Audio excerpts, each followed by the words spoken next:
And as soon as I find the right thing, there it is.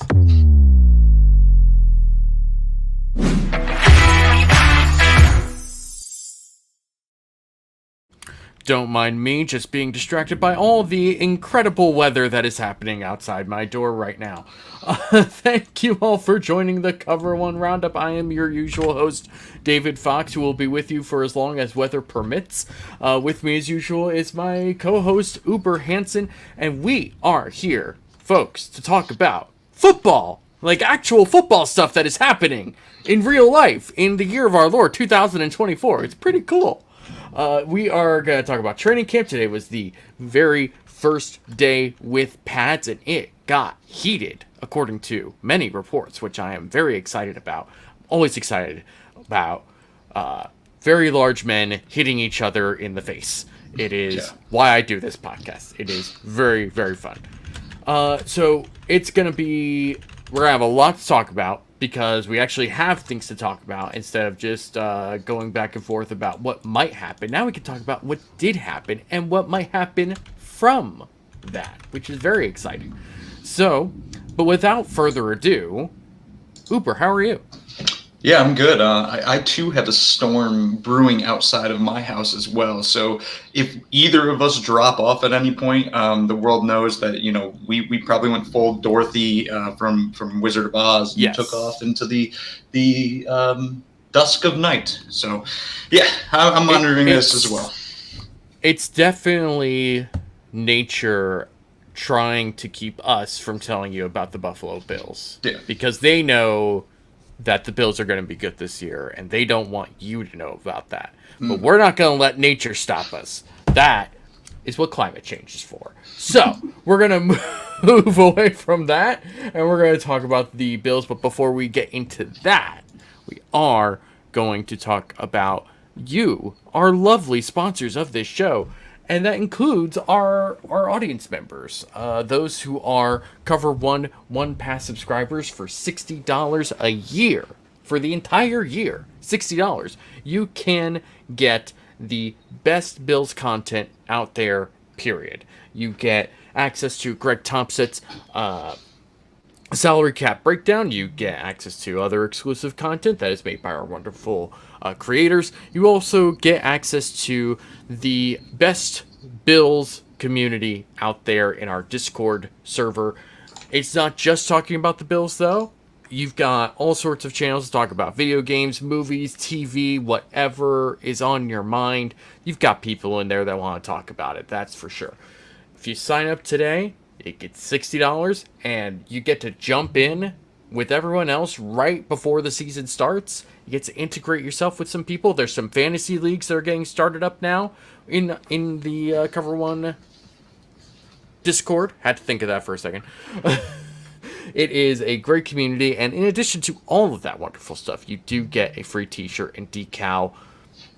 Who doesn't love some free swag? It's good stuff. So, sign up today, and we appreciate all of the support that all of our One Pass subscribers have given to us.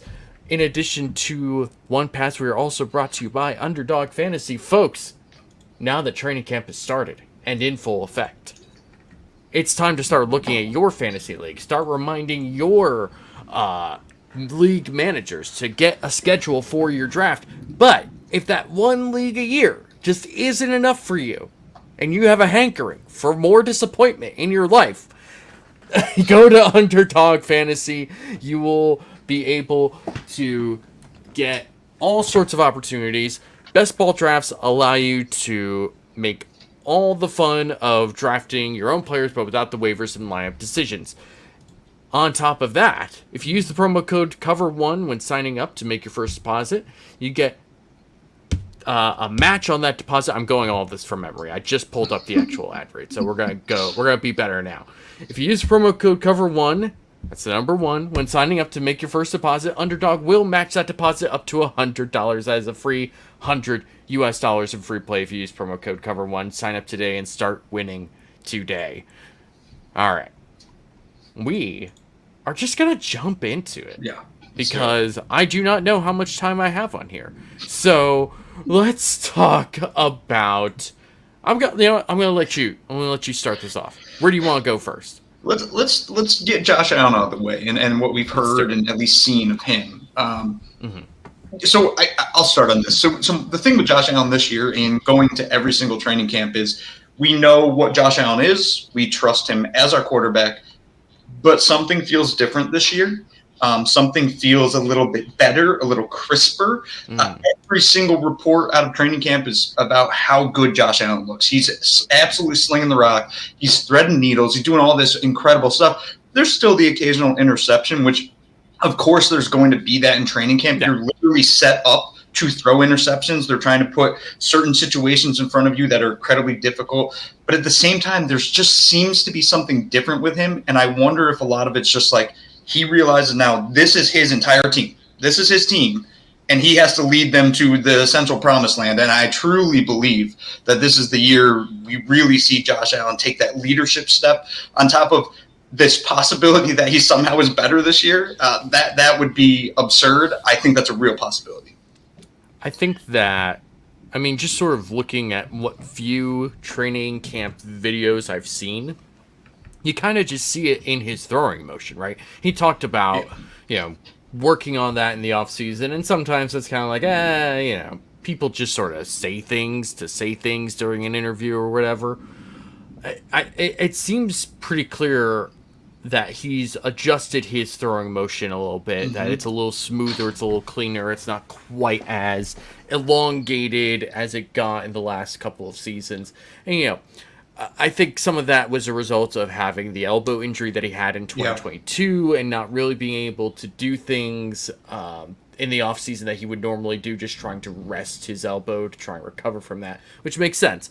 But now he's at a point where he was able to do what he needed to do, and I think that he has been able to mentally just sort of realize, like, okay, some this is no longer something that I can just sort of get by with. I need to be able to bring this back up and refine this a bit more, which is a good thing. That's what you want your franchise quarterback to do and to realize, and it's good that he put in the work to do all of that. It's been great. The fact that we're able to sit here, and even though there was all this sort of speculation and kind of worrying about what this offense might look like, what this offense can or can't do, losing Stephon Diggs and Gabe Davis and Mitch Morse and all of that sort of stuff, at the end of the day, you still have Josh Allen. Yeah. And Josh Allen is Josh Allen, and he's fantastic, and he's the second best quarterback in the NFL. And those who argue with you on that particular point are dumb and not very good. So it's been very encouraging to see Allen not just have command of this offense with all the sort of changes that seem to be coming with this offense with Joe Brady at the helm, but also that he just looks mechanically sound and put together. That to me is a really, really good sign. Yeah, and you alluded to the throwing motion, and from what I've seen, it looks tighter. It looks like he's throwing quicker, getting rid of the ball a little bit faster. And let's say that saves a tenth of a second, or even maybe less than that, but it saves some amount of time that we can actually compute. That's the difference between a couple interceptions here and there and a couple For sure. touchdowns here and there. And with what we're hearing about this offense, I think we're going to have a lot more timing and rhythm that is a part of it. Is players in motion before the snap, and him trying to hit players short and over the middle instead of bombing it deep, or really being on the move as much. I'd like to see him in the pocket more. I think we'll see him out of the pocket a ton this year. But because of this change in his throwing motion, I'm more confident with the assets he has around him, knowing that he's put in the work to at least theoretically improve a little bit in that field. Yeah, and any sort of even minor advantage that you can grab in the NFL, where everything is happening so quickly, you have to be able to take advantage of those, because otherwise you're going to be behind. You don't ever want to be behind, even if it's by a minuscule amount. That's how you end up losing a play. It's how you end up losing a game, maybe that you shouldn't be losing. You gotta be able to stay ahead of things. You gotta be able to keep pushing yourself forward, and that's the reason why professional sports requires the best competitors, right? Yeah. Like, you have to have that mentality that you have to keep going, you have to keep pushing, you have to keep moving yourself forward. So Yeah. I'm excited to see what happens here. And if just like, let's say it takes a tenth of a second off his throwing motion, or even a half of that, right? 0.05 seconds. That's the difference between him completing that pass to Khalil Shakir in the playoffs.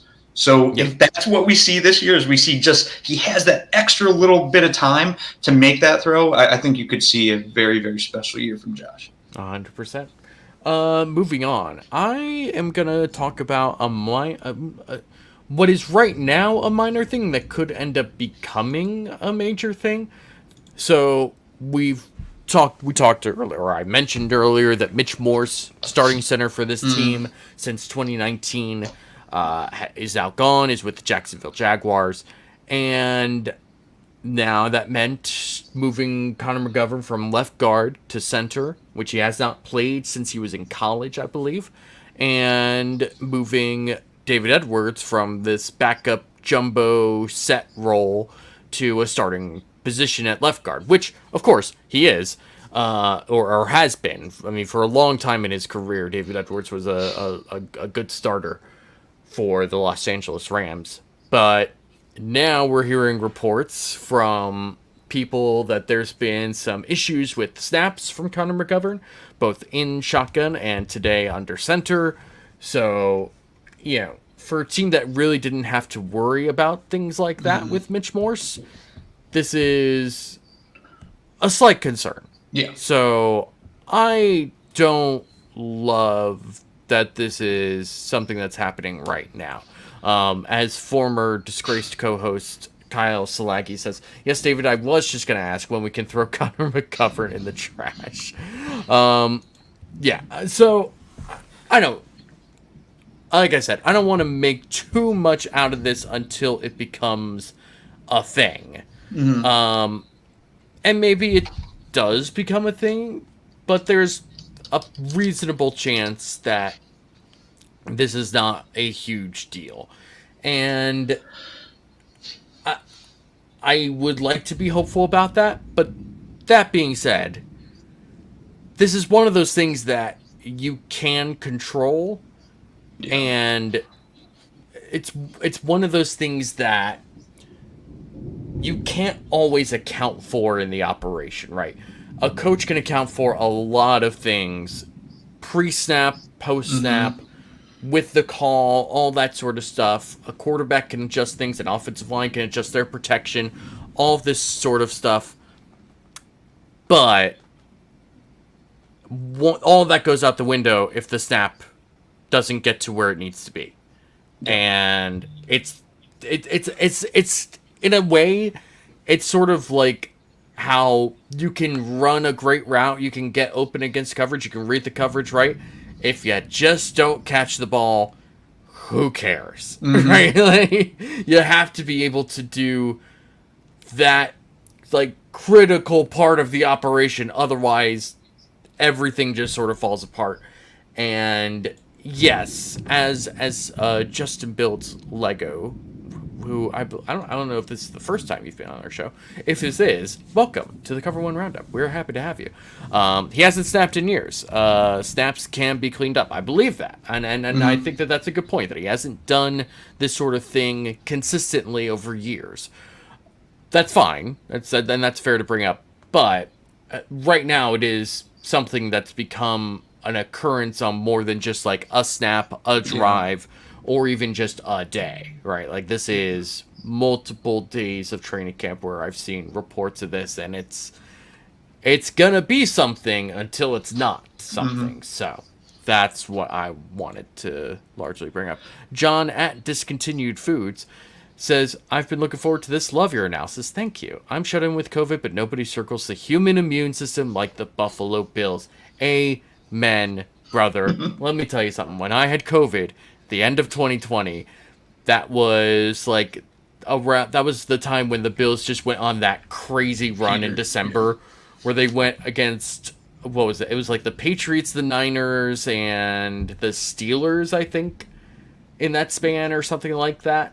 The Steelers and the Niners, I definitely remember like being in my bed and trying hard to stay awake through COVID symptoms, but being very happy that I did because both of those games were a lot of fun. And man, 2020, what a terrible year unless you were a real big fan of Bills football, because that was a magical time for that. Concerned about the Connor at Josh thing, but not worried yet. Yeah, it's a concern. It's a concern, but I'm not gonna make too much out of it until it becomes like a thing. Yeah, and like today there were reports out of Jets training camp that Joe Tippmann, their I think second year center, was struggling with snaps as well, snapping real high over Aaron Rodgers, and so I think this is something you probably hear about at most training camps, especially this early on, is just getting the rust knocked off and making sure you can actually execute a snap. But it is a concern, like you said. It's not the end of the world at this point, and I think the Bills actually do have a solid backup plan in Cedric Van Granger. His thing coming out of college was he was a perfect snapper. Like that's one of his things. He's incredible in both under center and in shotgun at snapping the football. So when I think about that, let's say theoretically he's only 80% the blocker that Connor McGovern is. I think the Bills say, we'll take the guy that can snap the ball better, being the guy right in front of Josh Allen. You put Connor McGovern over at left guard, and we can make this work somehow one way or another. I don't think they're to that point yet. And if they get to that point, we'll know pretty quickly, because you're going to start hearing a lot of things about Van Pran being in or getting those first team reps. And like you said, it's a concern right now, but we have plenty of time before the season starts and before the snaps actually truly matter for them to clean it up. Yeah, it's one of those things where you have to be able to take it and hope that not only the player but also the coach, who I think we all kind of believe it, or at least I do. I believe very much in Aaron Kromer, so I think that this will get cleaned up to a reasonable degree. Maybe it won't be perfect. Maybe there will still be a bad snap or two during a regular season or whatever, but so be it. Yeah, stuff will happen. As long as there is improvement, that's what matters. Where do you want to go next? I'd say the wide receivers. All right, let's do it. Which seems to be one of the most intriguing position groups, probably the second most intriguing behind another group we'll talk about later. But when I look at the receivers and everything we're hearing out of camp, again, this is camp. Most of it hasn't been padded, right? They've been kind of against air at points too.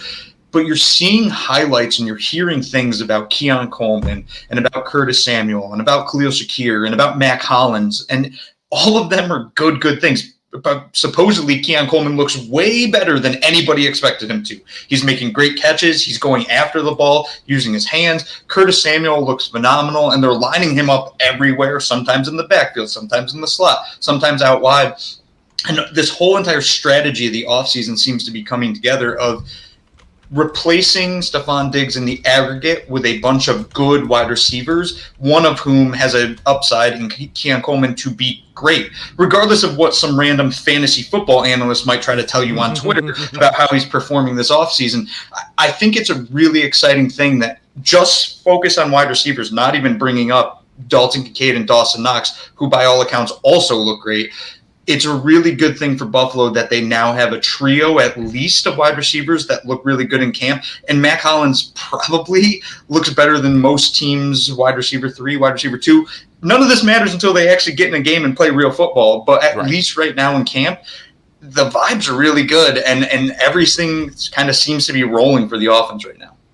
Yeah, it's been very encouraging that what we've heard about Keon Coleman is that he's just making plays.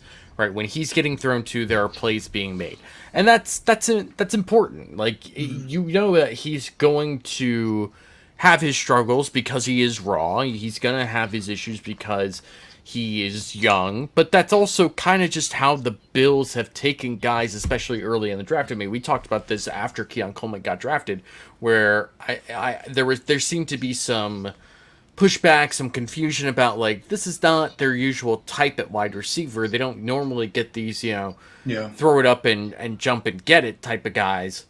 but they do like guys that are raw, that they feel have a lot of potential and room for growth, people that they can coach up. And so it fit their normal modus operandi, to use a very overly fancy term when talking about football, when it comes to what they normally look for philosophically in the draft. And so we're starting to see at least why they took him, right? Like, we see him making plays, we see him being integrated into this offense, and even if he's not like a superstar right away, which I'm not expecting him to be, yeah, that's fine. If he if he is making plays when he is being called on, that's what matters. We don't need to worry about him being force-fed, because he's not the only option in this offense. And I think that was sort of a misconception about this offseason, was that there was this crying, desperate need for the Bills to get a wide receiver because they had no one else. And that wasn't really true. They did need to take a wide receiver. I would have liked it if they had taken 2 wide receivers, especially with what I'm hearing about MVS throughout training camp so far. However, they still have Curtis Samuel, who, according to Anthony Prohaska, who I think tweets about him every day at this point, is being used in this offense in the role that we expected him to be used, as somebody who's going in motion, who's getting opportunities in ways outside of just route tree distribution. He is getting jump passes, he's getting rushing attempts, he's being used in motion as a decoy, he's using his speed and his ability that he's used throughout his time in the NFL. And it's really good. I think that there are guys in this wide receiver room in particular that are worth having. Matt Collins, I think, is somebody who, has had a bit of a storied career in the NFL so far, is a largely special teams guy, but again, is one of those guys where when you throw to him on offense, he finds a way a lot of the time. It's not perfect, it's not amazing, it's not like he's going to break away for a bunch of long touchdowns or anything like that, but he's going to do what you need him to do. And as long as you don't ask too much out of him, as long as you're not asking him to be like your best receiver or anything, you're going to get what you want out of Matt Collins, I think. And especially as a special teams guy, in a year where special teams are taking a big change, right? Like, this is the time to bring in somebody like that. So and then, of course, on top of all that, right, you have the 2 tight ends in Dalton Kincaid and Dawson Knox. It's very exciting seeing that clip of Dawson Knox getting that score down the middle. Right, first of all, amazing throw. Right over Bale Inspector and right underneath where Taylor Rapp is. It's genuinely good coverage.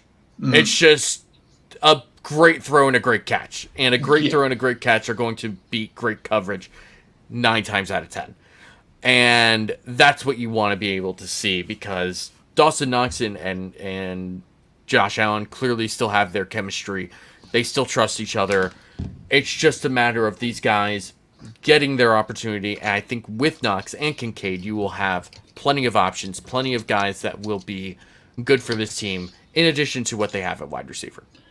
Yeah, and I hope some Bills fans are starting to see Dawson Knox for what he is, still a pretty damn good tight end. And I think we're going to see him kind of bounce back this year from a down year last year where he had under 200 receiving yards, struggled with injuries for most of the year, had some drop issues. Like, the prior 2 years, he had over 500 yards, which are solid totals for a tight end. And coming into this season, he doesn't need to be the dude at tight end. That's Dalton Kincaid, but he's going to be a part of this offense. And to a point where I expect him at least to average 50% of snaps a game, which to me says the Bills will be in 12 personnel for 50% or more snaps per game. And I think that's fine. If you have Dawson Knox and Dalton Kincaid on the field, you're generating mismatches, and then you also have Curtis Samuel or Keon Coleman or James Cook or Khalil Shakir. Like, they have ways that they can attack offense or defenses in very different ways this year than they did on years past. And Dawson Knox has looked great in camp. And what they're saying about Dalton Kincaid, Dawson Knox brought this up today,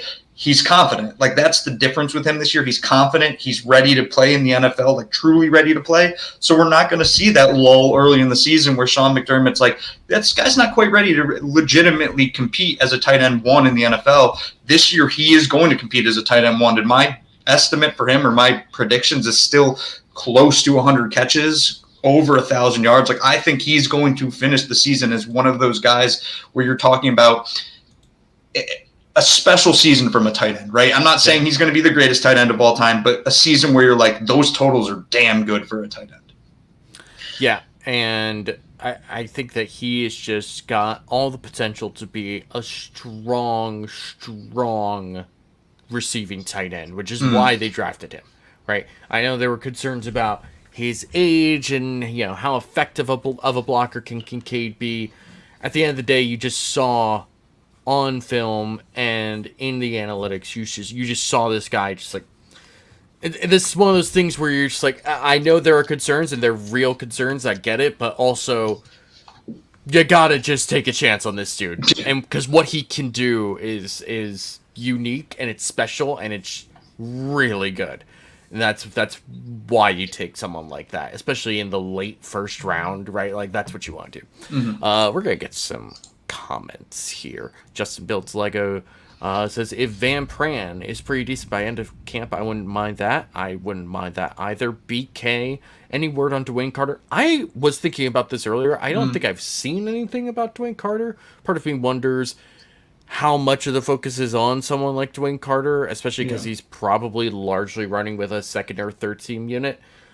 So we will probably see or hear more about Dwayne Carter in the preseason games themselves rather than necessarily in training camp, but something to keep an eye on for sure.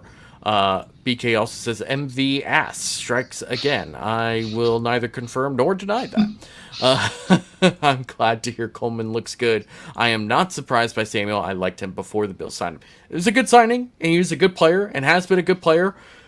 Again, his best season came with Joe Brady in Carolina for a team that was not very good. And now he has Josh Allen and some other really good pieces around him. So I think Curtis Samuel is going to be a really good signing at the end of the day. Let's see. Steve Noble says, I am looking forward to a game where Coleman is mic'd up. It will be pure entertainment. You are absolutely right, my friend. Yeah. Just, I don't know how I didn't think of something like that until you mentioned this right now. It did not come to my mind at all, but that will be incredible. That's going to be great. That'll be a lot of fun. Kevin Garrard says, what are we drinking tonight, Uber? What do you got here? Little Spindrift grapefruit seltzer, non-alcoholic tonight after a long weekend of the alcohols. So.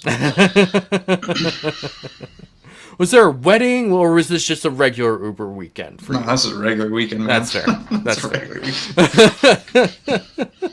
All right. Former disgraced co-host of the show, Kyle Slaggy, says McDermott was complimentary of him today. Essentially said it's hard because they haven't been wearing pads. I don't know. I think that's Dwayne Carter. Dwayne Carter. Okay, that makes sense. Yeah, which makes sense. That makes sense. Someone like Dwayne Carter has that kind of work ethic where even if you can't necessarily get something going in pads or without pads or whatever, you know that this dude is working. You know this dude is going after it. So that's not very surprising to me. Do we want to talk about safeties? Yeah, we do. Yeah. All right. Yeah. So first thing, Mike Edwards is hurt. Am I remembering this correctly? Yeah, some hamstring, I think, injury. Some sort of hamstring issue. Okay. So that's not great. It's not ideal. However, it's also not the end of the world because Damar Hamlin is still on this team. Damar Hamlin is now getting multiple days with running with the first team unit, which I think is significant and kind of plays into what we've talked about and discussed on here, which is that this will eventually be Cole Bishop's job. Yeah. It's just not going to be right now. And that's fine. But the reality is that there are other guys on this team that can play that position and play it well. And I think Damar Hamlin is certainly capable of that. I don't think that he's going to be some world beater or anything like that, right? Mm-hmm. But I do think now that he is more than a year removed, has had like an actually normal off season from his cardiac issue during 2022, I think that this will be a better training camp for him in general, right? Just again, just being removed, having sort of expectations away from you now, right? Like, you are now just a football player. You're not like, oh, Yeah. that's Damar Hamlin. That's the guy who died and somehow managed to survive. And I'm not super concerned about like how necessarily the safety battle will shake out, because in my mind, the worst case scenario is that Damar Hamlin starts the season as the starter, which, okay, he's fine. He's not amazing, but he's fine. He's capable, he's aggressive, he flies down into the box. He's fine. I would rather see Mike Edwards start. I would rather see Cole Bishop start. And from what I've heard about Cole Bishop in camp so far, it gets me pretty excited. Yeah. But, again, they're not going to put him in a position where he can't succeed either. And I think that's important, because you don't want to just throw your rookie out there to the wolves playing a position that is, with this particular regime and with this coaching staff, is a complicated position, because you have to essentially play two different positions interchangeably. And that's what makes this defense work as well as it does, is that they don't surrender big plays because you have two different guys that can play those positions really, really well. But they have to be able to know what they're doing. They have to be able to communicate with each other. They have to be comfortable in those positions. And if they're not, that's a problem. And you don't want to put someone in a bad position if that's the case. So I think having somebody who is more familiar with this defense, like Damar Hamlin, starting is more indicative of that, and not necessarily what I think. Granted, I haven't seen this yet, so I mean, this is definitely a bit of a straw man argument, but this is. I'm anticipating people being like, well, this is what McDermott doesn't play rookies. Yeah, I don't know why we draft anyone. And it's like, we've already debunked that. We don't need to go like super in depth with that again. Just go back on like our previous show, even, I think is the last time we talked about it. Yeah. And you'll see, this is, I think, a normal part of the operation for this competition. Yeah. The safety competition is interesting, and it's also going to be a big deal. I started just thinking about the start of the season, and I think they have the Cardinals, the Dolphins, the Jaguars, and the Ravens in the first 4 weeks. Yep. In those first 4 weeks, when the quarterback drops back and pass, the weak point they're going to look at is that second safety. That's the weak point of the perceived weak point of the defense right now. You could test Rasul Douglas, but you know he's pretty damn good. You could test Christian Benford, but the NFL and the coaches that are scheming against Bills know he's pretty damn good. Taylor Rapp, maybe you want to test him, but he's a solid player. The one that's a question mark will be that second safety, whether it's Damar Hamlin, whether it's Cole Bishop. If it's Mike Edwards, maybe you protect yourself a little bit, but who knows if it will be him. I like where you went with this, where if it's Damar Hamlin, that's our worst case scenario, and that floor is kind of fine. I think people like have disassociated, like pretending that he's not a good football player at all. He's a fine football player. He isn't going to be an all-pro safety. No. But he's a fine football player, and we saw at points last year when he did get a little bit of playing time on defense or special teams, he was running full speed and making tackles. So the mental aspect there, I think, is good. I think he's kind of past it. I also think he's competing for a roster spot. I don't think by any means he's a lock to make this roster, and I think he knows that. And the problem for him, or the thing that sucks most for him, is if he doesn't make this 53-man roster, I don't know if any other team in the NFL is going to be willing to give him a shot with all the concerns of possible medical issues, even with testing. So the good thing for the Bills there is maybe he's a practice squad player that you can put on the practice squad and say, hey, we have a starting caliber safety on the practice squad. I think that the safety room is going to be fine because it's so deep. I can't wait till Cole Bishop actually takes over the reins of this position, because I truly think he is Sean McDermott's dream safety and all the things he can do with Cole Bishop, whether that's him sitting back there as that free safety, as that center fielder, or him running up into the box and playing a pseudo linebacker, him blitzing, the quarterback, or him maybe taking over as a little bit of a big nickel at points, and maybe you move Teron Johnson into the inside and blitz with him or something. There's all these really fun things you can do with Cole Bishop, and I'm sure Sean McDermott, although he's publicly saying, like, oh, yeah, he's got a lot to learn, we got to get him to this point, I think he also realizes at some point Cole Bishop is the guy at safety, and I think it's going to be damn fun. I agree, and that's why you draft a guy in the second round. Yeah, that's the thing. You want this guy at that position, and you take him at that spot because you believe he's going to be a very good player. And I think Cole Bishop has the potential, especially with his defense, with his coaching staff, to be a very, very good player. And I know that there's comments. There's been a lot of comments throughout this offseason and also in this chat about Justin Simmons. I sincerely doubt that Justin Simmons is a part of this team in 2024. And I know some people are going to be like, typical Bills. They don't get the players that are good when they should. Well, right now, no one is getting Justin Simmons. Even teams that need a safety. The Bills are kind of in a position where they don't need a safety. It would just be nice to have a Justin Simmons. But also, that maybe there's a reason Justin Simmons is unsigned right now. Maybe it's something as simple as money. Maybe he just wants more money. Whatever. The Bills don't necessarily have no money, but it's not like they're swimming in cash right now either.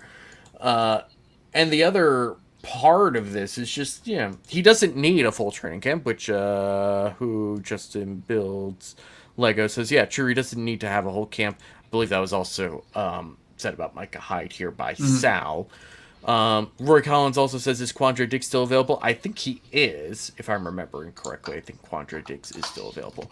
And at the end of the day, I think that it's not... I just don't anticipate Justin Simmons being on this team, and I don't really care if he's not on this team. It would be cool, I guess, but again, there's other teams that have a legitimate need at safety. And they're not going after Justin Simmons right now. So there might be another reason that has been undisclosed for why that's the case. Maybe it's just as simple as wanting more money or wanting to kind of save himself through training camp. We don't know. And at the end of the day, I think pointless speculation is not all that helpful to a healthy brain to get through the rigors of training camp speculation. So speculate on other things. There's other things you could speculate about. This is probably not one you want to spend a lot of time on. And I do, I've thought about the Justin Simmons thing, and he was an All-Pro last year. He's been a phenomenal safety in the NFL. But with the way the Bills roster is constructed right now, the thing for me, it doesn't make sense. It would be cool. If they signed him, I'd say, all right, who's starting alongside Justin Simmons now? But they don't need him, and if they did sign him, who's the game day inactive? Is it Mike Edwards? Is it Cole Bishop? You imagine they signed Justin Simmons, Bills fans are like, we signed Justin Simmons, and then in week one, Cole Bishop is inactive, and people are like, what the hell's McDermott doing, you idiot? It's like, you guys wanted this. He didn't do it. So the whole Justin Simmons thing, I think it's a pipe dream, and I don't really see it'd be a one-year contract. They wouldn't sign him long-term, and I don't think with their plans and how at least they've kind of shed some cap, they want to put a bunch of dead money into next year. It's a fun signing if you're running a Madden franchise and you're only going to play a single season and you're going for a Super Bowl that season. And you'll have Bills fans say to me, well, we got to go for the Super Bowl this season. It's like, they're fine at safety and they're going to go for a Super Bowl this season, but they don't need to oversaturate that room because there's a name out there that's had a good career. 100%. 100% with you on that. Let's move on. What do you got? What do you got? I guess I'll bounce a little bit back to the wide receiver just for a second. Okay. We talked about NB. There's different words, I guess, names for him. I'll call him MVS for now. Sure. I think we essentially have 4 wide receivers we can all agree are guaranteed roster locks at a minimum, and that's Keon Coleman, Curtis Samuel, Khalil Shakir, and Matt Collins. And then after that, it's like, what? I don't know what the rest of it is. Valdez Scantling, Justin Shorter, Tyrell Shavers is becoming the kind of in vogue wide receiver. I just wonder if it's a little bit of like a Brandon O'Reilly situation or an Isaiah Hodgins, but he plays special teams, so you can sign me up for a player like Tyrell Shavers. I think that 5th and or possibly 6th wide receiver spot is almost wide open, even though MVS has a fully guaranteed contract. It's not so extreme where they could say, look, we don't need you here, so we're going to move on and keep a player like a Tyrell Shavers on the roster. Yeah, I have heard some really good things about Tyrell Shavers, and it was funny because I remember him from the previous preseason and being equally impressed and frustrated because he would make some really good plays and then he would have some really frustrating drops. He would run a good route and just drop the ball. And it's just like, you're again, like we talked about earlier with Connor McGovern and how, all this sort of good stuff that you do doesn't matter if you don't do the one thing that's like really friggin' critical. And like, I feel like at some point we've talked about drops on here, and like, drops can be an overrated talking point for some players. And I think that was the case with someone like Gabe Davis, right, at times. But drops only matter when you are not making plays to offset that. Yeah. If you're making plays to offset your drops, who cares? Listen, Calvin Johnson dropped balls. Nobody really wants to say that, because Calvin Johnson was a freak. Like, there were a couple of times where Calvin Johnson dropped a ball in the season. So what? The man was a freak, and he dominated everyone else. If he drops a ball on occasion, all right, you'll get the next one, and you're going to get an even... Somehow it'll be a more difficult play that you'll have to make, and you'll make that one. That's how it goes.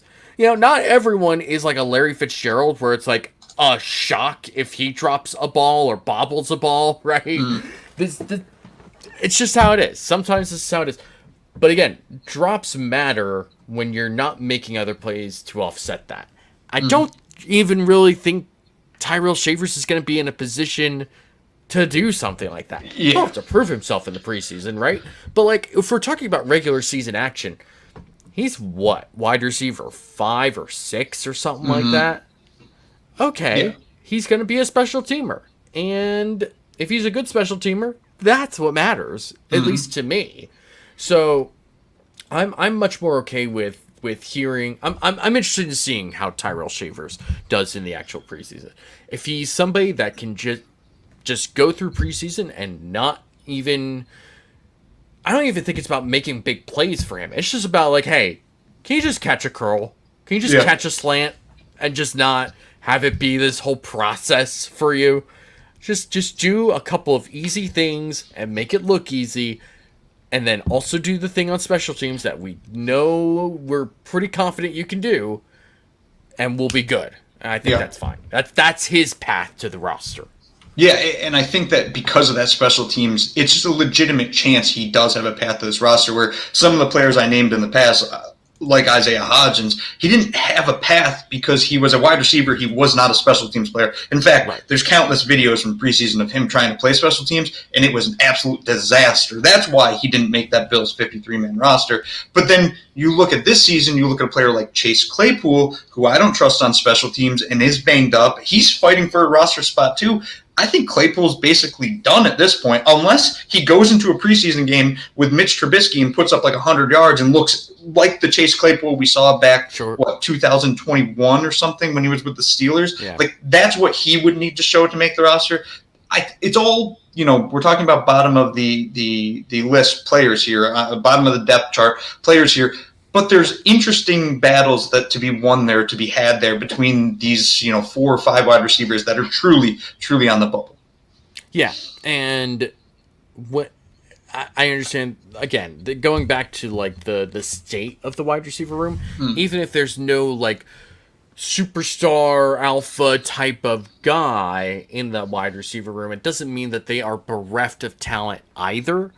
So between those top three guys of Coleman, Shakir, Samuel, you also bring in Mac Hollins. You at least have four guys that I think you can feel pretty confident in overall. And then the fight for those last two spots, right? Do we think they roster 6 wide receivers? I the only thing it's gonna the roster starts getting really tight with 6. I don't know honestly, because then it's like, is Quentin Morris is going to make the roster, right? If we're presuming they're going to run 12 a good amount, if you run 12, you need a third tight end. Yeah. So then I'm like, Quentin Morris is going to make it. Is that 6 wide receiver essentially is just the tight end this season? These are the sorts of questions that will be answered in like a month, man. True. Like a month. Crazy. Also, former disgraced co-host of the show, Kyle Slaggy, brings up a great point. Might come down to who wins the returner battle. Who is in the returner battle? KJ Hamler is in it. That makes sense. Daquan Hardy. And then I don't know who the third. There was a third name I remember. Those are the two I can recall off the top of my head. It's probably between those two. They're going to keep trying to make Andy Isabella that guy. He's not that guy. Sure. Andy Isabella, I'm pretty confident is a practice squad wide receiver for the Bills. But yeah, I guess Daquan Hardy. If Daquan Hardy can prove that he can play that return position, it's his, and then the Bills essentially get a free roster spot because of him. Yeah. So. Yeah, I think that's fair. All right. I think one other thing I really want to bring up, and there's more stuff we could talk about, obviously, but one thing I want to bring up that I am shocked you have not brought up yet is your boy Jack Browning. Yeah, he's looked great. He's punting well. He can hold. Like, he's a better holder apparently than Sam Martin. I'm just sitting here. I know that I was right, and again, I was the first person to ever tweet it. I don't think anybody had even heard of Jack Browning. And to be honest, I didn't. I saw an undrafted free agent sign with the Bills, and I was like, wait, that guy plays quarterback for the Bengals. What the hell is he doing as a punter on the Bills? No, it's Jack, not Jake.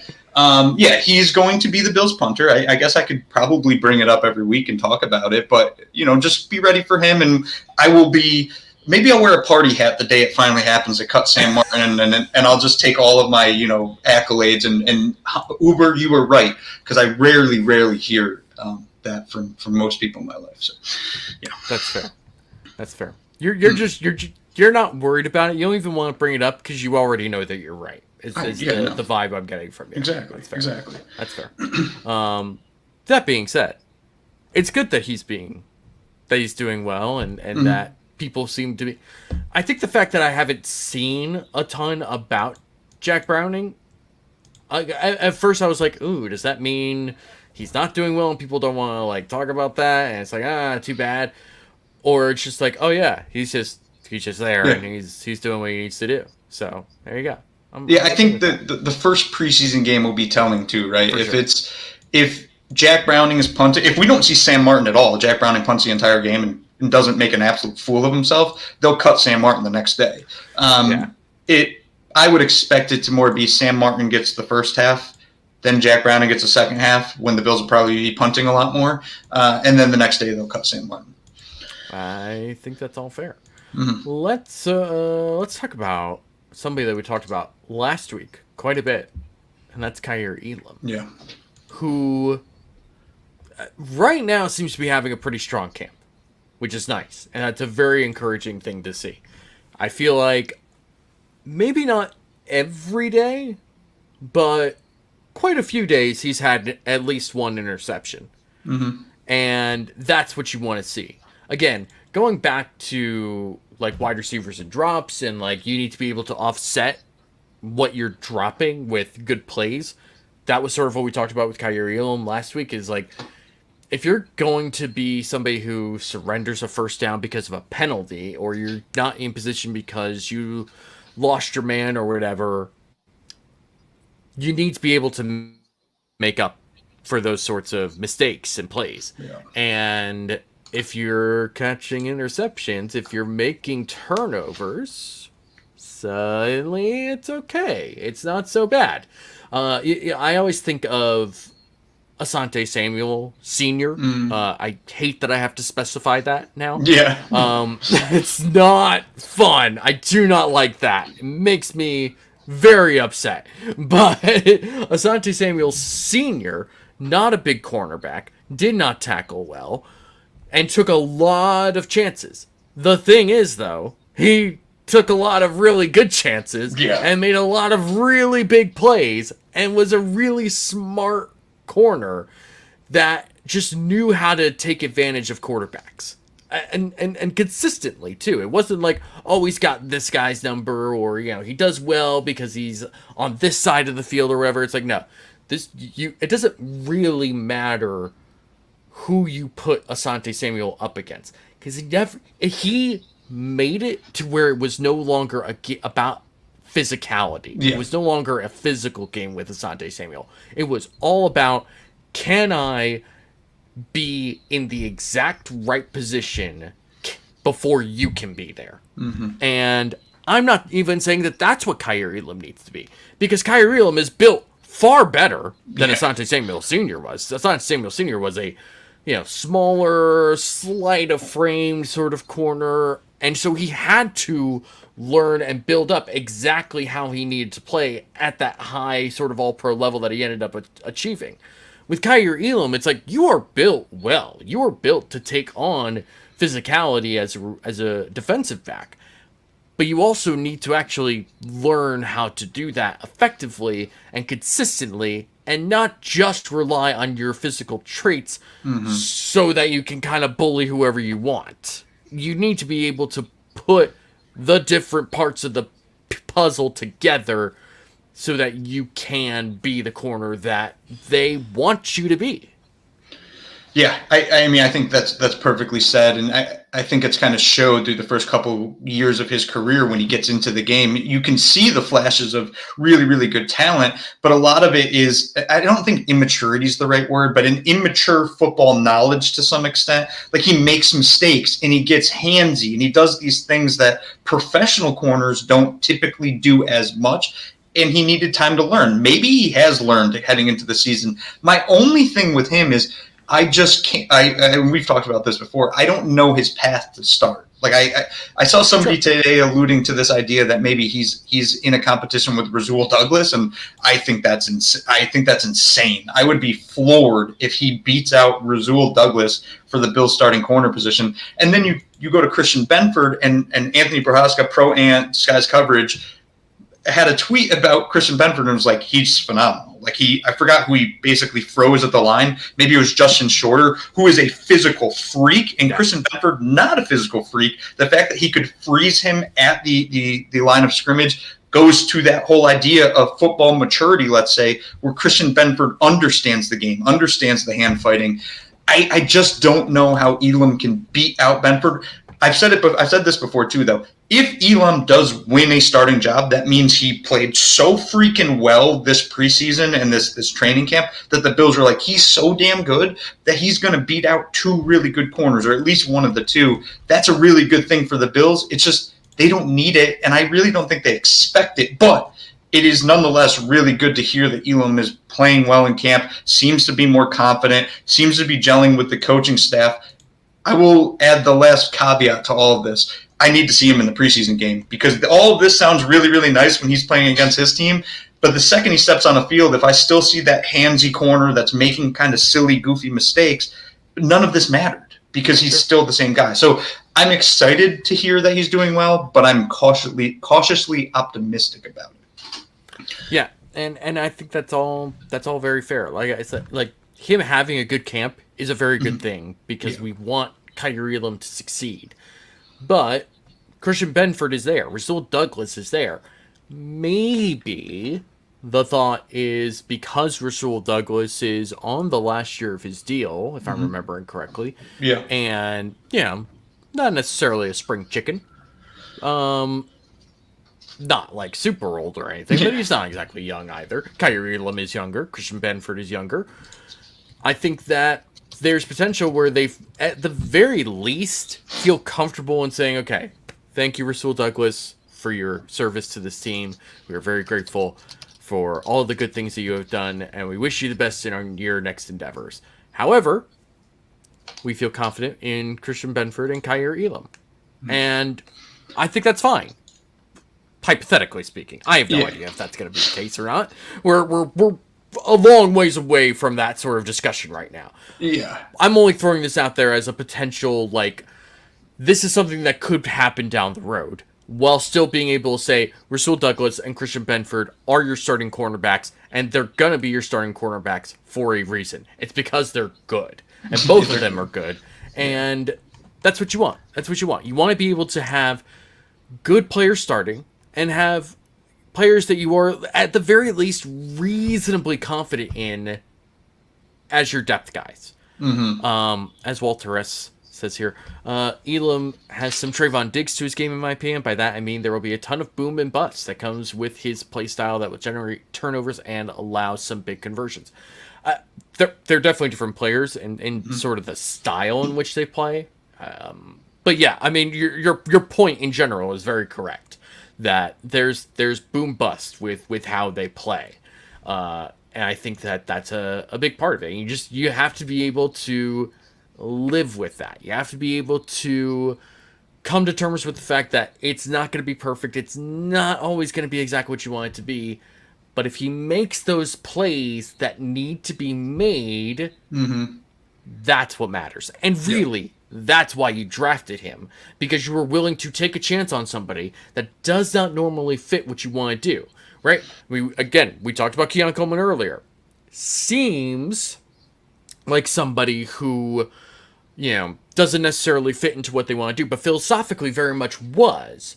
With Kyer Elam, to me was much more of a weird fit than Keon Coleman is.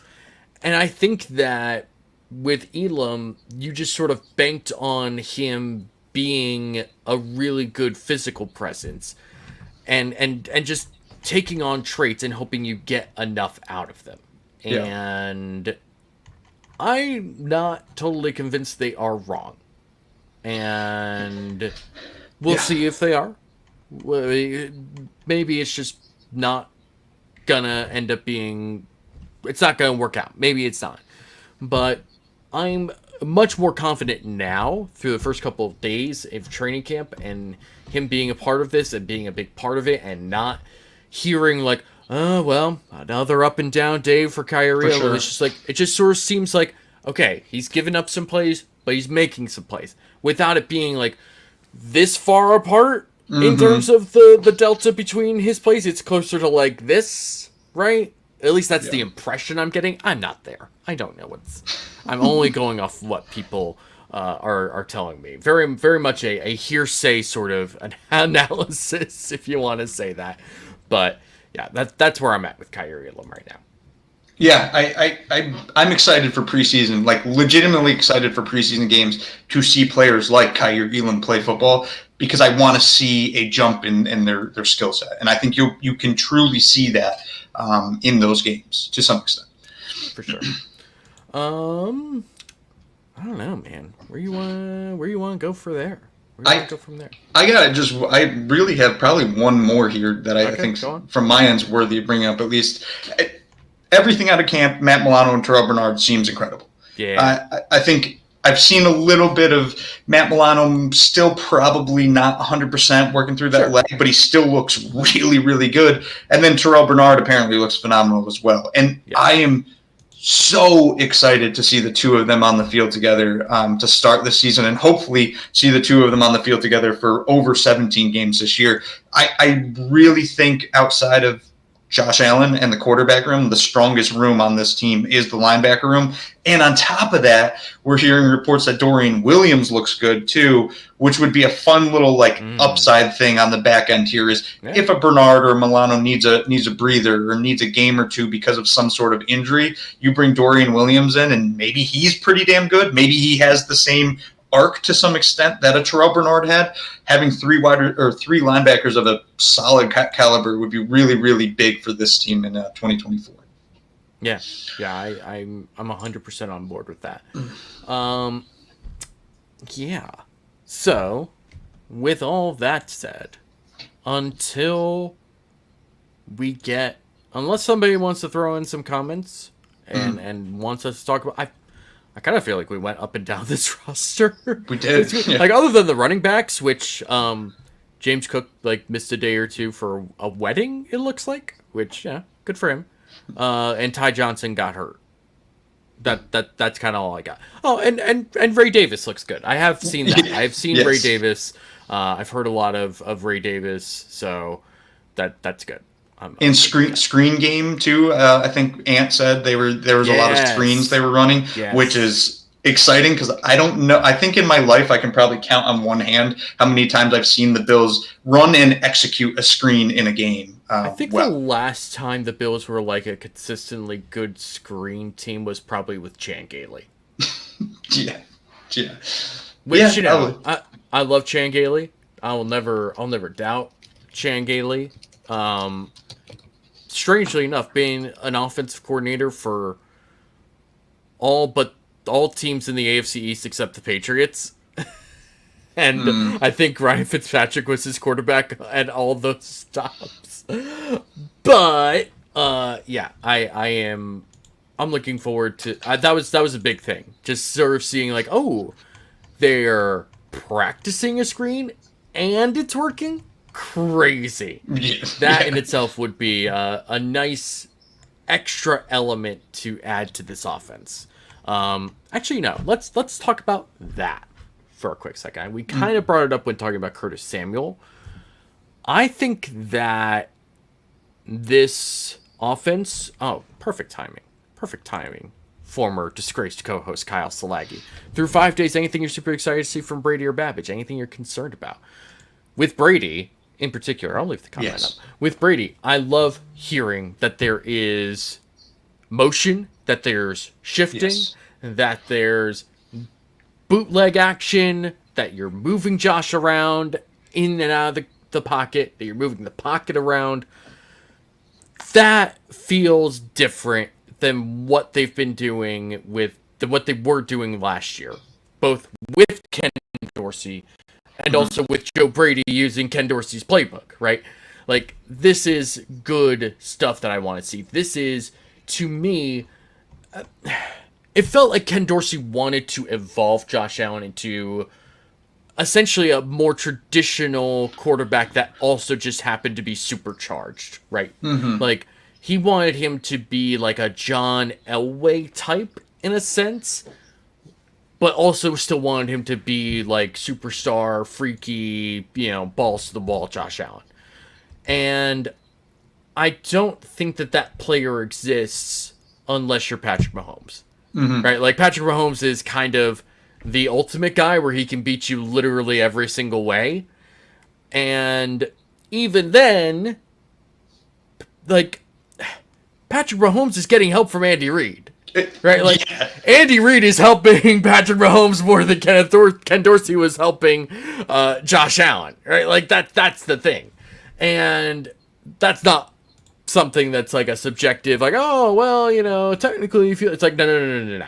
We're not here to debate the subjectivity of like Andy Reid versus Ken Dorsey. That's not what we're doing here. Ken Mhm. Dorsey is not as good as Andy Reid. Everyone knows that. No.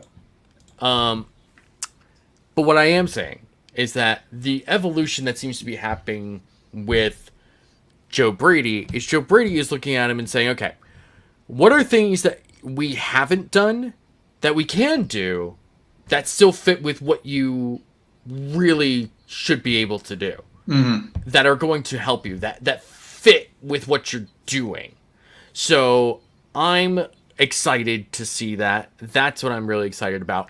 In terms of Bobby Babbage, I'm surprised that he is part of the play calling, right? Mm. Like, it doesn't seem like he is the only one doing the play calling, which is fine. I'm not. I think that in other situations, I'd probably be concerned about like a multiple people calling defensive plays, Yeah. right? But I think these two have had a relationship for a long time. They know each other. They're comfortable with each other. I think McDermott and Babbage will be able to figure out how to balance that as best they can. So I'm not super concerned about that aspect of it.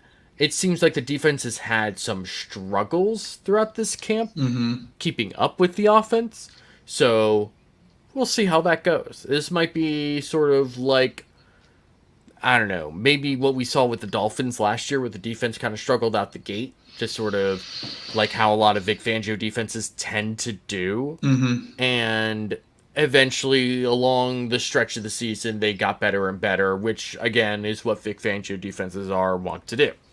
So this may be that sort of case. Again, we may be jumping the gun a little bit on that narrative as well. So we'll see what happens. Yeah. Yeah, and I think when preseason games actually come, if you see the Bills defense get lit up, I wouldn't panic there either, because it's going to be as vanilla comes. They're not going to expose these interesting techniques and concepts that they have. And the one thing that really excites me about Bobby Babbage is the interchangeability we have at safety and linebacker right now, and also considering Teron Johnson a pseudo linebacker. Those 5 players, whether it's Cole Bishop, Taylor Rapp, or Mike Edwards, they're so interchangeable, and Bobby Babbage having experience with both safeties and linebackers makes me excited for the possibilities of the wrinkles he could add to this defense. It's still going to be Sean McDermott's defense, but these little extra things could be massive for the Bills and be those occasional game-changing plays they need and haven't got in a lot of very critical situations. So with Bobby Babbage, that's where my excitement is. And then going back to Joe Brady, I mean, you hit the nail on the head and everything. Everything we're hearing out of camp is a lot of pre-snap motion, a lot of moving pieces, booting Josh Allen out to the edge, and even having lead blockers for him along those lines. Like, you're taking what Josh Allen excels at most, which is when he's on the move, when he's outside of a pocket, putting all that stress on defenses, and then you're coupling that with now really high-level speed in a player like Curtis Samuel. Khalil Shakir is also very, very fast. And then also on top of that, you have the strength with a Dawson Knox and a Keon Coleman and a Dalton Kincaid. I just think that there's all these incredible possibilities for this Bills offense. Now, all those parts need to come together, and we have no proof that it will, and we won't even know that through the first week of the season. It's probably only going to be till the midway point of the season where we can say, wow, this is really working, or we got big issues here. But I think what we're hearing right now and what we're seeing out of camp should inspire some hope in Bills fans that this offense could be as good as it was last year. It could be better. I'm not saying that'll be the case. It's so hard to say that without Stephon Diggs on this roster. Yeah. But I think what was it we said last week or 2 weeks ago? It might be better in a different way. And that has me really, really excited. For sure. Ryan McAllister asks, is this team too reliant on Curtis Samuel being healthy? There's probably an argument for yes. I would probably lean towards yes. Mm-hmm. This wide receiver room is fine the way it's constructed. But when you take one of the pieces away, it does become pretty dicey. Yeah. Right, because now you're really relying on like Khalil Shakir, Mac Hollins, and Keon Coleman, and that's fine-ish. Mm-hmm. I wouldn't call it ideal. And I think that the other part of this is really maybe not even Curtis Samuel, like what he contributes as a wide receiver, specifically as we think about a wide receiver, but really just because he gets used so often in motion stuff, in sort of how this offense gets set up pre-snap. Mm-hmm. So there is probably a point to be made about Curtis Samuel being a maybe overly critical part of this offense in terms of functionality. And if that's the case, and Curtis Samuel gets hurt at some point, God forbid, knock on wood, all that good stuff, who would end up kind of filling that role if he's out for extended amounts of time?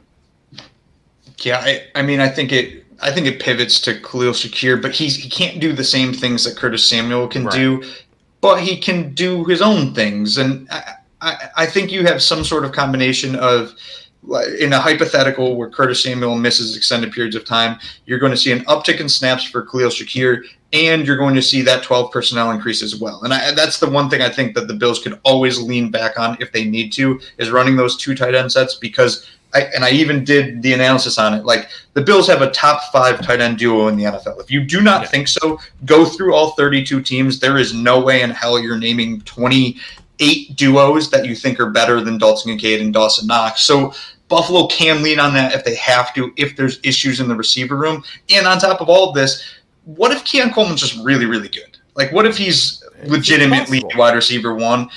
I do agree with Ryan to some extent. It seems like right now a lot of our offense is reliant on Curtis Samuel. But guess what? Last year, if Stephon Diggs got hurt, what would we have said?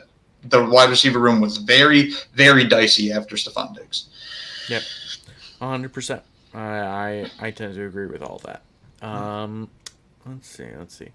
Go Bills on Twitter says, where does Kincaid finish this year amongst all tight ends? Well, I mean, pretty high, I would think. Yeah. I mean, if we're talking about Knox and Kincaid being a top 5 combination at tight end, I would think Kincaid being what he was last year, right? Which Kincaid would have gotten a lot more attention last year if Sam Laporta didn't have like a historically great year at tight end for a team that went to the NFC Championship and like did a whole bunch of record-breaking stuff for their franchise. Like, we would be talking, there would be a lot more national attention spent on Dalton Kincaid. I think in the offseason, as people have had time to kind of go back and look through some stuff, people have kind of looked at Dalton Kincaid as like, ooh, this is real and it's going to happen. Mm-hmm. Except for, like, there's a couple fantasy football analysts that still think he's the worst draft pick of all time, and he sucks. Well, but that's typical of fantasy football analysts. Anyway, George Kittle was the only tight end last year to finish with 1,000 yards. He had 1,020 yards. He's the only one. I think Dalton Kincaid can finish the season with 1,000 yards. I thought Sam Laporta had 1,000 yards. 889. Really? Mm-hmm. I could not have told you that. I'll be honest. So, if you think that Dalton Kincaid can have 1,000 receiving yards this year, if you think that's a true possibility, then you're talking about him as a borderline top 3 tight end. Sure. I think that's possible. Yeah, that is probably the ceiling, at least for now. Mm-hmm. And I think that there's also room for him to get even better. Yeah. I think that there's really a lot of really good stuff that can happen with Dalton Kincaid. I think that there's a real chance. I mean, I'm looking at him. I have him in one league where I have to select 3 guys to keep for next year, and everyone else gets put up for the draft. I've got Josh Allen, I've got Dalton Kincaid, I've got Jamar Chase, and I've got Puka Nacua, and I do not know, outside of Josh Allen, which ones I'm gonna keep. I'm really struggling with this. You have to pick before the season starts? Yes, you have to pick before the draft starts. Oh, okay. I don't know exactly when the draft is, but it's here's the thing though. This league has only been around for 2 years and I've won both years. So I can kind of do whatever I want. This actually, it brings up, I'm not saying this from a fantasy perspective. Sure. Let's say another team came to Brandon Beane and said, we will trade you our tight end for Dalton Kincaid right now. Is there a tight end in the NFL where you'd say, I'll take that trade? The only ones that I would even think about would be like George Kittle, because he is a psychopath. He can do so many things as a receiver and also just bury you into the earth. Yeah. But George Kittle also has had injury history, and maybe that's not something you necessarily want to take a huge chance on. You could say Travis Kelce if you're talking about like a single season. Even then, I'm okay with just sort of saying we have Travis Kelce at home and it's Dalton Kincaid. Yeah. That won't be a clip that gets passed around, I'm sure. I really think that, like, there's not many guys that I would take over Dalton Kincaid at this point. You could maybe say Sam Laporta, but again, like, why would you? Sam Laporta might be like what, a year younger or something like that. But okay, he might be better at blocking, maybe. Yeah. But I really think we're going to see this year, like, what Dalton Kincaid is really capable of, and it's going to be really, really good.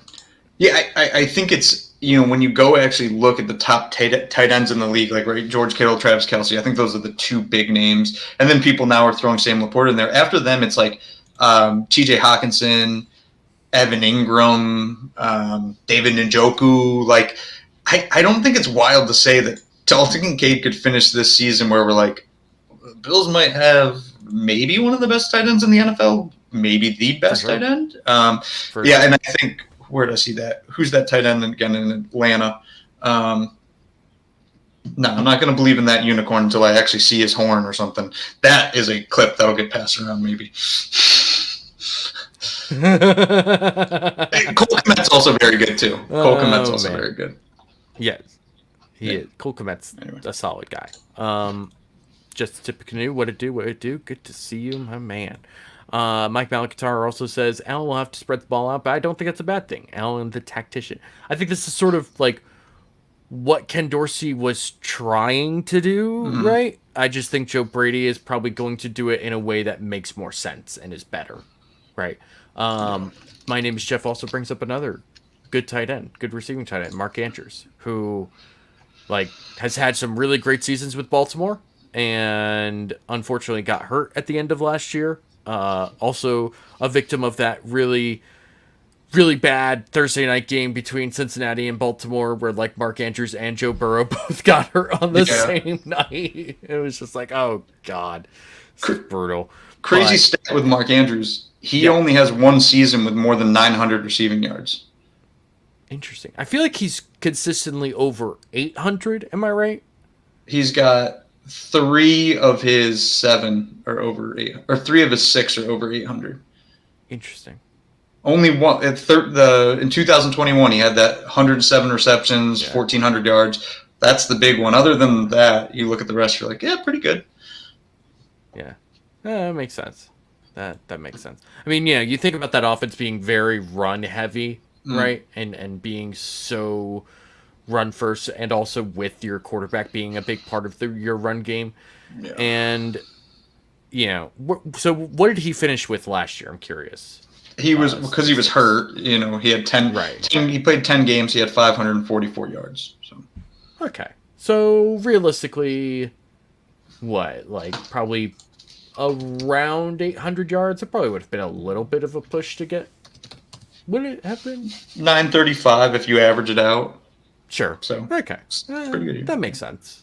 And especially now that and last year when they had added Zay Flowers to the mix, right? Where they, looking back, they just did not have a whole lot of guys that could catch balls other than Mark Andrews.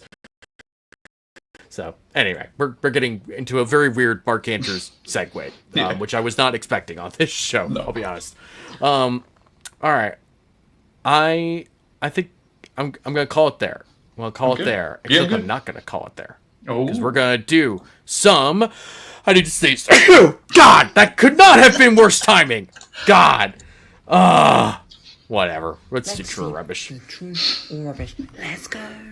Let's go. Whatever. Hold on. That didn't Let's sound good. see the true or rubbish. Let's go. That's a little better. All right. I'm gonna think about that the rest of the night. I'm gonna be so mad. All right. So this week, folks, we have an actual honest-to-God NFL preseason game happening. It is the Hall of Fame game. I get it's not that exciting. We all kind of hype ourselves up a little bit. We kind of gaslight ourselves into believing this is going to be fun. It never really is, but that's okay. It's fine. We all live through it. It's a nice It's a nice tease. It's a nice teaser to real football. But I'm going to take this opportunity and make this true or rubbish themed around the Hall of Fame. So, Uber, first statement. The Houston Texans have their first Hall of Fame player being inducted in Andre Johnson, who is well deserving of this honor, if you ask me. Yeah. Johnson was selected in his third year of eligibility, but his old teammate, J.J. Watt, will be a first ballot Hall of Famer. True or rubbish? It better be true. It This better was be true. true. All after all, can't believe it. It was true. It's true. The Hall of Fame also broken me. Antonio Gates wasn't a first ballot Hall of Famer. Terrell Owens, not a first ballot Hall of Famer. No. And if J.J. Watt, who was at a point one of the most dominant, at his peak, was one of the most dominant defenders in NFL history, if he is not a first ballot Hall of Famer, you can just take that entire freaking that entire building and just toss it in the trash because there's no freaking reason to even care about it. J.J. Watt was that damn good. Do you not think he's going to be a first ballot Hall of Famer? That guy. Okay. I think so. I mean, I think he should be. Let me clarify that. I think he should be.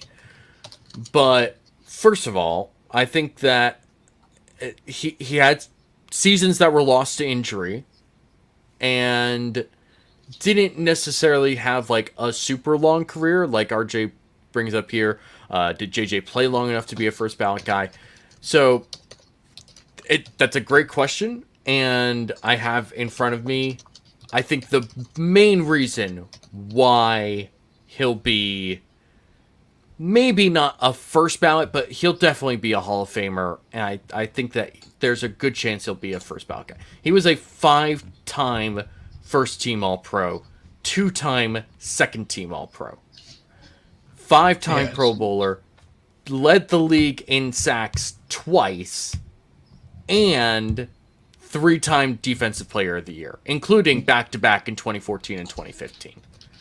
And I think in 2014 was like in discussion for MVP, which is insane for a defensive player. Yeah. So I'm inclined to think that he will be a first ballot guy.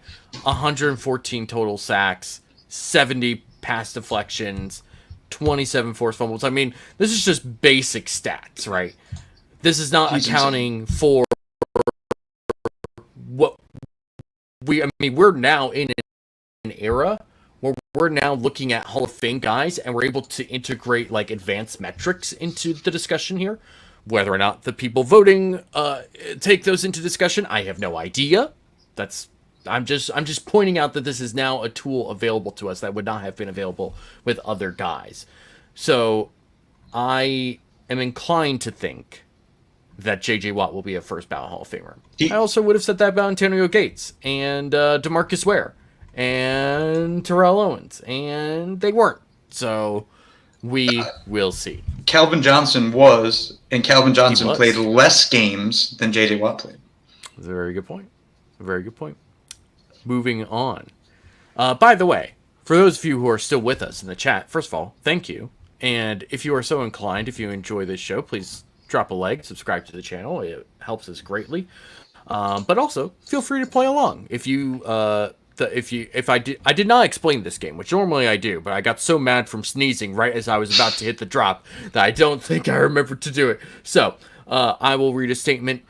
Uber will tell me if he thinks that is true or if he thinks that is rubbish. You are all free to play along at home and comment as we go along. So we're moving on to our second statement. Patrick Willis was selected to the Hall of Fame this year, despite, going back to this discussion we just had, only having played for 8 seasons. Willis's induction opens up the door for a player like Sterling Sharp or others who have a strong resume but a short career. True or rubbish? I think it's rubbish. You think that's That was rubbish? rubbish. All after all, it was all rubbish. All rubbish. I don't think a player. I think Sterling Sharp. It's too far gone now. Like I don't think he's not on people's mind as much anymore. Where you have a player like I think if anything, the thing I look at Patrick Willis, and I'm like, Patrick Willis made the Hall of Fame. Luke Kuechly will make the Hall of Fame this coming year. And Luke Kuechly only played, what, 1, 2, 3, 4, 5, 6, 8 seasons, just like Patrick Willis. And I argue that Luke Kuechly was better than Patrick Willis. So I think it affects players like Kuechly. I don't think it affects players that are, from the past, per se. I think that's fair. It's unfortunate that Sterling Sharp, I mean, when you look at Sterling Sharp's career, that dude was a monster, especially in that era where, like, running the football was, like, paramount. Yeah. But that dude was good. It's unfortunate that his career ended with a neck injury. But I think you're right in that, like, his being inducted is more likely to affect Luke Kuechly being inducted rather than someone like Sterling Sharp. I think that's fair. All right, we're here to discuss something that is near and dear to your heart. So, third statement. Devin Hester, often said to be the greatest return specialist in NFL history, has been selected for the Hall of Fame this year. His selection opens the door for other special teams players to be inducted, including, perhaps, Bills legend Steve Tasker, or in the future, another kicker like Justin Tucker, or maybe even a Cordero Patterson, who has also set his own records as a returner. Rubbish. I don't think it has any. Rubbish. Okay, hold on. I wasn't ready for that. Rubbish, all after all. It was all rubbish. All rubbish. I think that Devin Hester was one of those uniquely special talents that when you watched him play, you said, oh my God, I've never seen anything like this. He is that phenomenal, to a point where the Hall of Fame had no choice. You cannot not put Devin Hester into the Hall of Fame. And he did it in the playoffs, and he did it in the Super Bowl. So he had all these moments that you could go back to and you could say, wow, that guy was really great. Steve Tasker deserves to be in the Hall of Fame. I think he gets in at some point, and I forgot what it's called when they do the, one player from a long, long time ago gets in. I bet you Steve Tasker gets in like 20 years. They finally put him in. As it goes to Cordero Patterson, I don't think he ever gets in, though there's an argument that he is a better returner than Devin Hester. I don't believe that, but I've heard that argument, and there is some validity to it. Justin Tucker should be in, and Justin Tucker should be a first ballot Hall of Famer. I don't think he will be. I think he will get in, though. He is the greatest kicker of all time. It's not remotely close. The fact that the Ravens could line him up from 60 yards out and be like, yeah, we'll win the game, and he just nails it almost every time. People don't appreciate Justin Tucker remotely enough. He is so freaking good. Best kicker ever. Like, Adam Vinatieri is nothing compared to Justin Tucker. Like, Tucker's that good. Ooh, spicy. Yeah. Love it. Adam Vinatieri catching strays for no reason. My name is Jeff. Clarifies Veterans Committee is who would be in charge of that if Steve Tasker were to likely come into the Hall of Fame. If that were the way, that would probably be the way. All right. Last statement. This has nothing to do with the Hall of Fame, by the way. But it's something that I saw earlier today. The NFL is now mandating NFL coaches to do halftime interviews, which were apparently previously optional. The halftime interview is the most meaningless, dumb, mindless, asinine part of an NFL broadcast. True or rubbish? 100% true. This was true. All after all. I was going to play true anyway, regardless of what you said, but No, I despise it. And the coaches despise it, and the fans despise it. They're not doing it for anybody. It's who are they doing it for? It makes no sense. There's no value to it to anybody on earth. This really feels... It has the energy of someone being like being told that this is a really dumb thing, nobody cares about this, we should be doing something else for this, and them just and some like long time TV execs just being like, well, that's just the way we do it, that's just the way we've done it, it's just part of it, blah blah. It's like, but it doesn't have to be. So can we try to think of something else to do here? Like, come on. Yeah, I'm totally with you on this. I think it's a ridiculous thing. I think it's ridiculous that that they're mandating this now.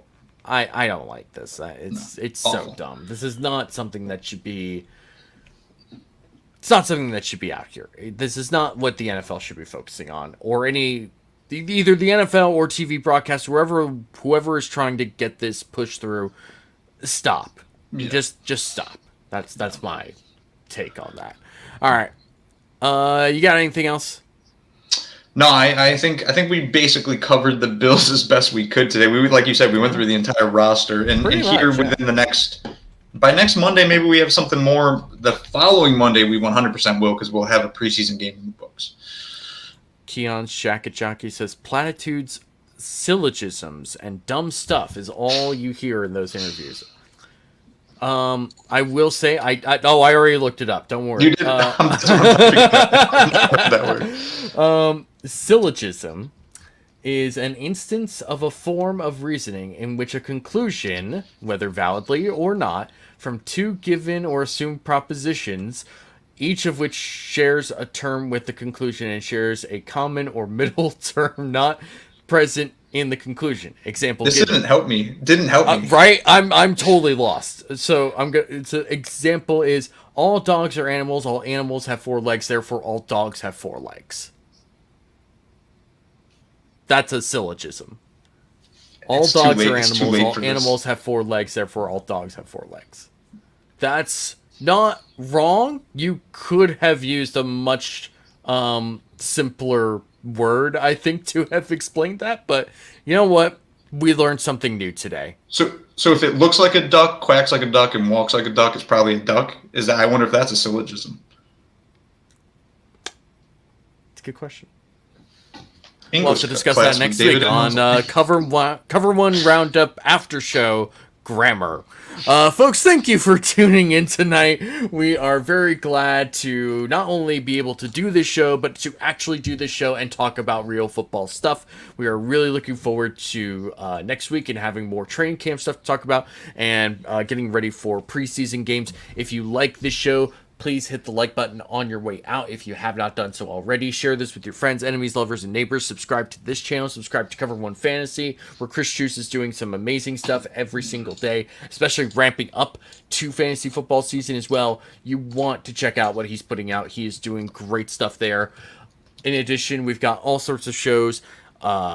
You've got Air Raid Hour coming up in about 30 minutes or less. You've got Under Review with Joe DeRosa. You've got Skies Coverage. You've got the Film Room. You've got the Cover One Flagship Show with Greg and Aaron. You've got Buffalo. I want to say Charge. Is that what he renamed it as? I feel bad not knowing this off the top of my head now. I can't help you here. I'm looking it up. Thomas Delaus, formerly of Buffalo Late Night, has now changed his show to something else, and it is called Charge. I did get that right. Oh, I should have gone with Fan 6. I should have just gone with it. Should have, whatever. Yeah, rebranded to Charge. That is on Thursdays as well. And there's also the Greg Thompson Sports Show. And a couple weeks ago, both you and I were on it to talk about our bold takes for the NFL season, not just the Bills. So there's all sorts of stuff for you here. Bills fan, otherwise, there's all sorts of stuff for you here. And again, we are very grateful to our sponsors over at Underdog Fantasy. If you use the promo code COVER1 when signing up to make your first deposit, Underdog will match that deposit up to $100. So sign up today and start winning today with that. In addition, we are also grateful to our One Pass subscribers who, for $60 a year, ignore that number at the bottom. We will have that updated at some point, I hope. But if you subscribe $60 a year, you get access to this great community of people. You get access to exclusive content, all sorts of analysis, even, heck, maybe you get some tips on some information that you may or may not know, that other people may not be privy to, like Doug Whaley. Who knows? Who's to say? So sign up today for that. It is the best $60 you'll spend probably all year. I would think. I mean, especially when it comes to football content, that's for sure. And you get a nice shirt and a decal on top of that. Sign up for One Pass. It is the best and most direct way to support us here at Cover One, and we are always grateful for those who are supporting us through that. Uber, where can the people find you? You can find me on the old Twitter here, usually talking about alcohol or pissing off Dolphins fans. So I do that every single day of the week. If you like that kind of stuff, come follow me on the old Twitter. You can find me at DFAUXY or at DFoxy on Twitter. I am also occasionally talking about things and or stuff. Who's to say?